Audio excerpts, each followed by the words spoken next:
Shalom Bapak Ibu yang terkasih di dalam nama Tuhan Yesus Kristus. Salam sejahtera bagi kita semua. Hari ini kita akan membaca firman Tuhan yang adalah sumber kekuatan kita. Namun sebelumnya mari kita berdoa. Bapa kami yang di surga, terima kasih atas kasih-Mu yang besar. Kami dilindungi, kami diberkati oleh karena Tuhan, oleh karena pertolongan Tuhan bagi kami. Tuhan Yesus, kami akan membaca firman-Mu. Tolong kami Tuhan, bantu kami untuk memahami firman-Mu. Biarlah pesan penting yang kami dapat pada hari ini itu menjadi kekuatan dalam hidup kami. Di dalam nama Tuhan Yesus kami berdoa dan mengucap syukur. Amin. Firman Tuhan kita terambil dari kitab Amsal. Amsal pasal yang ke-17 ayat yang ke-22. Amsal 17 ayat yang ke-22. Firman Tuhan berkata, hati yang gembira adalah obat yang manjur, tetapi semangat yang patah mengeringkan tulang. Sekali lagi saya baca, hati yang gembira adalah obat yang manjur, tetapi semangat yang patah mengeringkan tulang. Puji Tuhan. Ya, kitab Amsal ini ditulis oleh Salomo, dan kitab Amsal biasanya mengacu pada pepatah singkat, ya, yang menawarkan hikmat, dan kitab ini berisi banyak hikmat bagi kita. Jadi dengan membaca kitab ini kita memperoleh hikmat. Hikmat dari sebagian besar berarti adalah pengetahuan, tetapi sebenarnya kata Ibrani yaitu kokmah memiliki arti lebih dari sekedar aktivitas mental kita, dan juga suatu tindakan. Jadi pikirkanlah tentang keahlian atau penerapan ilmu. Jadi tujuan kitab ini adalah untuk membantu kita mengembangkan seperangkat keterampilan khusus praktis untuk hidup dengan baik di dunia ini oleh karena pertolongan Tuhan. Ingat, hikmat daripada Tuhan, bukan hikmat daripada manusia. Ya, dan ini terkait dengan gagasan dalam pendahuluan, yaitu takut akan Tuhan. Jadi kalau kita membaca kitab Amsal di pasal yang pertama ayat yang ke-7, di situ ada kata takut akan Tuhan. Nah, kata takut di sini bukan teror. Ingat, takut di sini bukan teror, tapi tentang rasa hormat dan kekaguman kita pada Tuhan dan tentang alam semesta ini yang Tuhan ciptakan.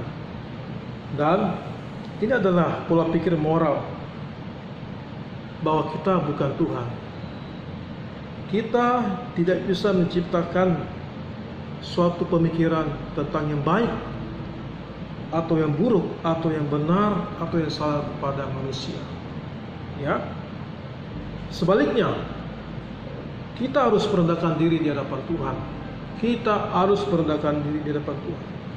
Jadi apa hubungannya dengan Amsal 17 ayat yang ke-22? Amsal berkata, hati yang gembira adalah obat yang manjur. Ya, gembira itu sehat. Ya, Allah dalam firman-Nya berkata dalam hal ini, hati yang gembira adalah obat yang terbaik bagi kita. Ingat, gembira bukan bersifat kesenangan jasmani saja, bukan. Ya, atau kesenangan yang diakibatkan oleh karena situasi. Ya, bukan hal-hal duniawi, tetapi bersifat ilahi yang daripada Tuhan. Hati yang bersuka cita. Jadi hati yang gembira adalah hati yang bersuka cita di dalam Allah. Kita gembira, kita yang memutuskan. Firman ini jelas kepada kita, berkata, hati yang gembira adalah obat yang manjur bagi kita. Ya, di samping karena kesenangan ilahi yang daripada Tuhan. Dan juga ingat bahwa perkataan-perkataan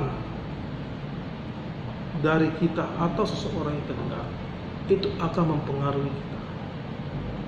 Contohnya, seandainya kita memiliki masalah pergumulan, jikalau orang-orang yang terdekat kita atau teman-teman kita menyampaikan kata-kata yang tidak menyenangkan, tentunya kita akan semakin terpuruk, kita akan semakin sedih.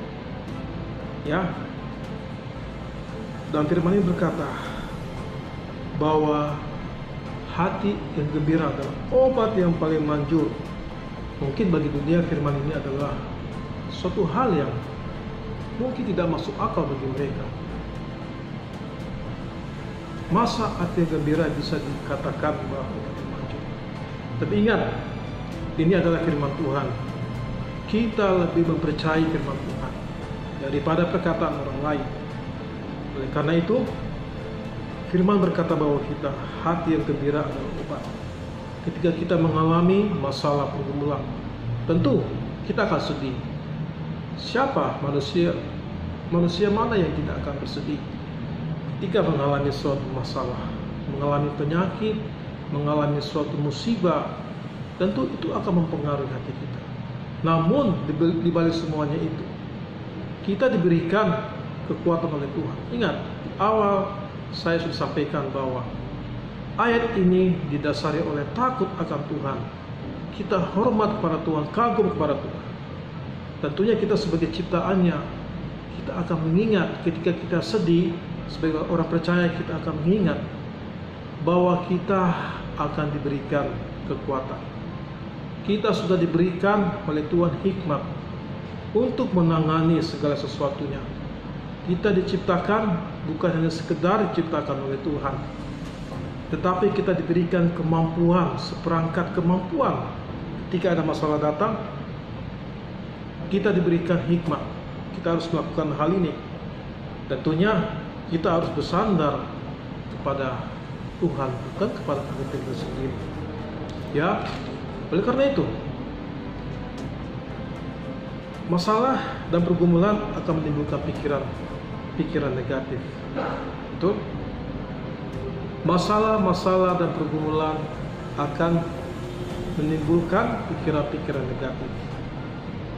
Situasi saat ini akan membuat kita semakin takut. Kita mendengar, kita melihat, tentunya akan menimbulkan pemikiran-pemikiran yang negatif. Apakah saya akan sakit? Apakah saya akan semakin menderita? Apakah saya semakin terpuruk? Ingat, takut akan Tuhan itu akan mempengaruhi iman kita. Takut akan Tuhan itu penting bagi kita, sehingga ketika kita mengalami suatu masalah, kita akan diberikan oleh Tuhan kekuatan.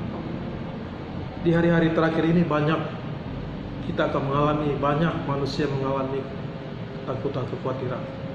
Namun sebagai orang percaya, kita harus tetap semangat, tetap percaya kepada Tuhan. Tetap percaya. Hati yang gembira adalah obat yang manjur, tetapi semangat yang patah mengerikan tulang. Semangat yang patah mengerikan tulang. Ya, kalau kita mengalami suatu masalah yang berat, semangat kita akan menurun. Ya, semua kita pernah mengalami masalah yang berat, dan semangat itu penting bagi kita. Semangat itu penting. Kenapa? Kalau kita tidak semangat, semuanya akan berjalan tidak baik. Tentunya semangat kita ditentukan oleh kehadiran Tuhan dalam hidup kita. Orang-orang yang dekat dengan Tuhan, orang-orang yang bersandar kepada firman-Nya, apapun yang terjadi akan tetap semangat. Akan tetap semangat. Semangat ditentukan oleh kita sendiri, pilihan kita sendiri. Anda semangat atau tidak, itu adalah pilihan kita sendiri. Kalau kita sepenuhnya percaya kepada Tuhan, semangat kita akan tetap terjaga. Oleh karena itu, lewat firman Tuhan ini, lewat hikmat yang diberikan kita pada hari ini, itu akan membantu kita menjalani hidup ini. Ya, oleh sebab itu kita harus berjaga-jaga dan berdoa. Kita harus berjaga-jaga dan berdoa. Ya, karena apa? Karena musuh terbesar dalam hidup ini adalah kita sendiri, pikiran kita. Pikiran kita itu akan menentukan iman kita. Kalau pikiran kita terus condong kepada hal-hal negatif, iman Anda akan turun, iman Anda akan drop. Ya, oleh karena itu kita harus berjaga-jaga, berdoa, minta kekuatan daripada Tuhan, supaya Tuhan memberikan kita hikmat melawan segala kecondongan pemikiran-pemikiran negatif. Ada banyak hal di dunia ini yang akan mempengaruhi pikiran kita. Ya, mungkin kita akan bersedih hati, tapi kita percaya bahwa firman Tuhan adalah kekuatan bagi kita.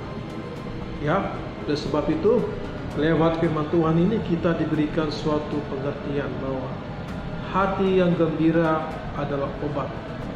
Apapun situasi kita saat ini, percayalah bahwa Tuhan Yesus ada bersama kita.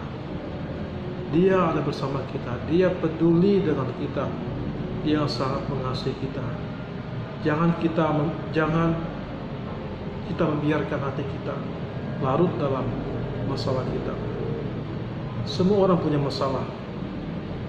Saya mengajak kita semua tetap semangat, tetap percaya kepada Tuhan, tetap mengandalkan Tuhan, karena Tuhan Yesus adalah sumber jawaban dalam hidup kita. Kita sakit saat ini, berdoalah kepada Tuhan. Kita mengalami gejala pada hari ini, berdoalah kepada Tuhan. Tuhan sangat sayang pada kita, sangat peduli dengan kita. Puji Tuhan, Tuhan Yesus memberkati kita semua. Mari kita berdoa. Terima kasih Tuhan buat firman-Mu. Dalam nama Yesus, apa yang kami sudah baca hari ini Tuhan, itu menjadi kekuatan dalam hidup kami. Tolong kami Tuhan, tolong semua umat-Mu. Kami adalah orang yang lemah.